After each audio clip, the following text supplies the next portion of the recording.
Welcome back to Unit 6 of our Chemistry Matters series, where we're preparing to conduct a rocket fuel combustion lab, incorporating stoichiometric calculations.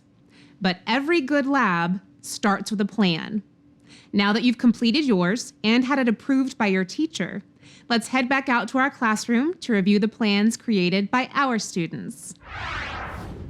So, who wants to describe their rocket combustion plan first? We will. We definitely decided that we want to test 5 ratios of hydrogen and oxygen gas. Right, and we already know that pure oxygen and pure hydrogen won't work by themselves. So we're going to mix the hydrogen and oxygen gases to ratios of 5:1, 4:2, 3:3, 2:4, and 1:5. We're planning to do it the same way, testing each ratio in several trials, as many as we have time for. Okay. Well, how will you measure how well the rocket fuel mixtures are working?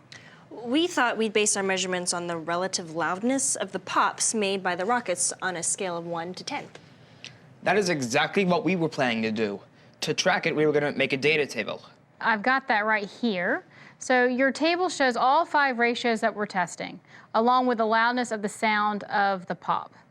Okay, both teams have decided on a way to determine the most effective ratio of hydrogen to oxygen in this reaction. Since both groups are going to base their prediction by the relative loudness of the pops that they hear, I'll let you perform your experiments, and then we'll come back together to discuss your data. You may begin your experiment, but make sure you keep your goggles on the entire time.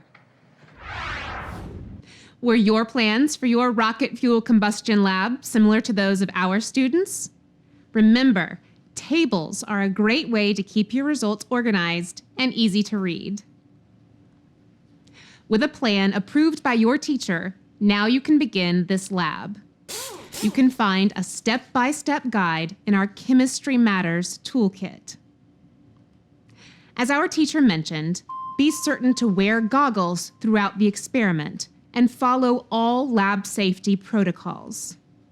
Once you've completed this lab and recorded your results, analyze them with your teacher and fellow students. Then you'll be ready for the final video on the Unit 6 playlist, where our students will both perform this lab and discuss their results. I'll see you there.